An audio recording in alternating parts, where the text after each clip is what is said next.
नए अहदनामा में। तो खुदा के मानने वाले, उसके रसूल, उसके मुबश्शिर बशारत देने वाले लोग हमें जब ये नजर आते हैं तो हमें ये नजर आता है कि वो सिर्फ बाइबल पढ़ने वाले नहीं थे।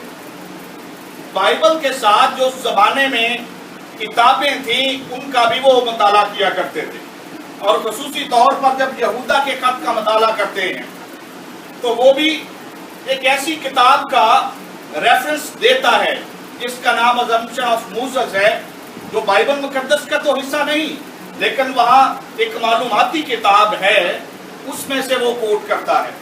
इसी तरह से जब हम याकूब के खत को, पतरस के खत को, दूसरे रसूलों के खतूत का मताला करते हैं तो वो जहाँ बाइबल मुकद्दस का हवाला देते हैं वहाँ बहुत दफा दूसरी कुतब का भी हवाला दिया जाता है, जिन्हें आजकल हम अपाकफा के तौर पर जानते हैं। सो ये बात बताती है कि मौजूदा दौर का मसीही ईमानदार, मसीही मुबश्शिर, मसीही पासबान और एक दुनिया में रहने वाले शख्स को किस तौर से वाकफियत होना ना सिर्फ अपने दौर से अहम है, ना सिर्फ बाइबल मुकद्दस से है, बल्कि उसकी लाइब्रेरी का दूसरी किताबें हिस्सा होना कितना ज़रूरी है। सो इसी ज़रूरत के तहत इस एरिए में इस आज लाइब्रेरी का इफ्तिताह होने जा रहा है। सो ये खुदावंद मसीह के शागिर्दों का शेवा था कि वो पढ़ने लिखने वाले लोग थे, रसूलों का शेवा था कि वो पढ़ने लिखने वाले लोग थे, और मसीही ईमानदार ऐसे हैं कि जिन्होंने पढ़ाई लिखाई छोड़ी नहीं है। आज सबसे ज्यादा कुतब जो हैं बाइबल मुकद्दस पर, मसीह की तालीमात पर लिखी जा रही हैं। खुदावंद मसीह ने बजाते खुद कोई किताब नहीं लिखी, लेकिन उसकी तालीमात पर जो है लाखों किताबें लिखी जा चुकी हैं, लिखी जाएंगी, क्योंकि हमेशा तफहीम की जरूरत मौजूद रहती है। लेकिन इस वक्त कलीसिया पाकिस्तान को एक बहुत बड़े चैलेंज का भी सामना है कि जब दुरुस्त थियोलॉजी की किताबें मौजूद हैं तो ऐसी किताबें भी मौजूद हैं मार्केट में जो मसीहत की मुखालफत में लिखी जा रही हैं। ऐसी किताबें भी मौजूद हैं कि जिनके लिखने वाले तो मसीही हैं, लेकिन उनके अकायद दुरुस्त नहीं हैं। सो अहम बात यह है कि किताबों के कारी, किताबों के पढ़ने वाले पहले दुरुस्त तालीम से वाकिफ हों, अपनी बाइबल मुकद्दस और अपनी कुतब से वाकिफ हों, फिर ही वो दूसरी किताबों की जानब रजू करेंगे। ये बिल्कुल ऐसे ही है कि जैसे कोई भी शख्स उस वक्त तक नकली 500 के नोट की पहचान नहीं कर सकता जब तक वो असली नोट से वाकिफ नहीं होता, लेकिन जिन्होंने असली देखा ही नहीं है, जिन्होंने देखा ही नकली है, उनके लिए वो नकली ही असली होता है। और अगर जिंदगी में कभी उनके सामने असली आ जाए तो उसे रद्द कर देंगे ये कह के कि ये तो नकली है, क्योंकि उन्होंने नकली को ही असली समझ रखा है। तो अहम बात यह है कि अगर नकली की पहचान करनी है तो असली से वाकिफ होना जरूरी है। बाइबल मुकद्दस का मताला और उसके साथ इमदादी कुतब का मताला इंतहाई जरूरी है। मेरे उस्ताद डॉक्टर असलम जई हमेशा कहा करते थे, जो खुदावन में सो गए, कहते मैं किसी भी पासबान की लाइब्रेरी जाके देखूं तो मुझे ये इल्म हो जाता है कि इसे इल्मी तौर पर मरे हुए कितने साल हो गए।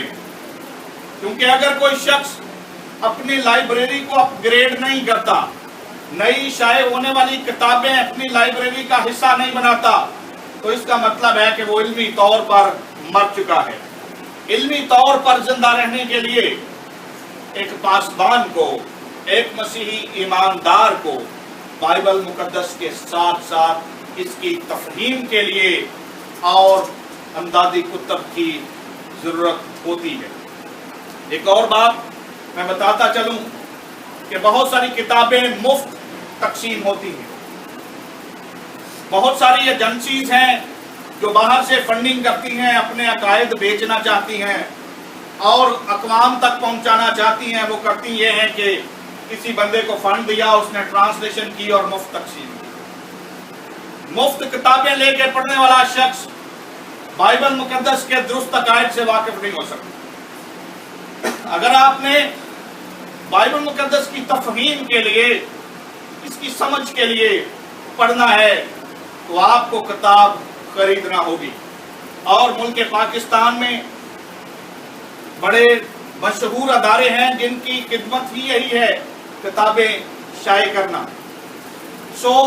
ایسے ادارے کی، ایسے شخص کی کتاب آپ پڑھیں جو آپ کی نظر میں مستند ہو، یا اپنے پاسبان سے آپ اس سلسلے میں رائے لے سکتے ہیں، کیونکہ ہر چمکتی ہوئی چیز سونا نہیں ہوا کرتی جس پر ہم یقین رکھتے ہیں.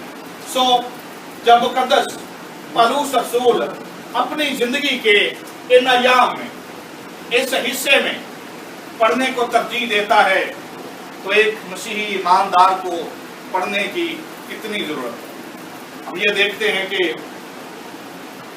کبھی بھی ایک تو ہم پڑھنا وہ چاہتے ہیں کہ جو زیادہ تر فری مواد ہو، دوسرا ہم پڑھنا نہیں چاہتے، ہم سننا چاہتے ہیں یا دیکھنا چاہتے ہیں.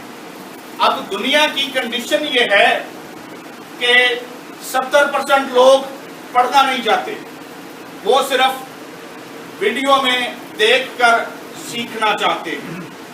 لیکن بہت ساری کتابیں آن لائن ہو چکی ہیں، لیکن ابھی بھی دنیا میں ہارڈ کاپی کو پڑھنے والوں کی تعداد جو ہے، پسند کرنے والوں کی تعداد جو ہے وہ زیادہ اور کمی نہیں آئی.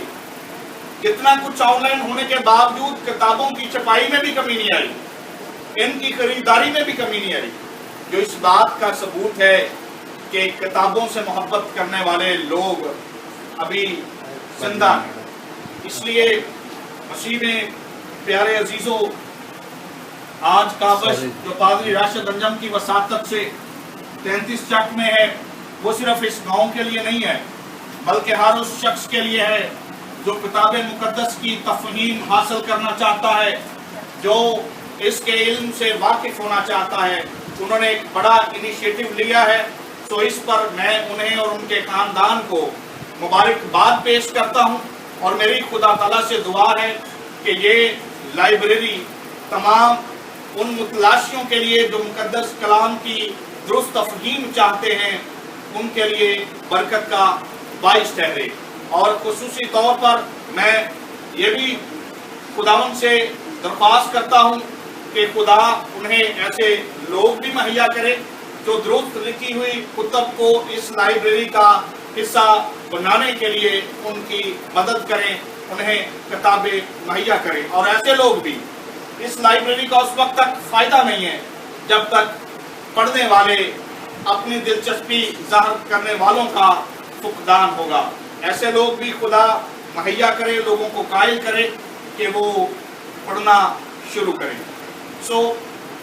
ایک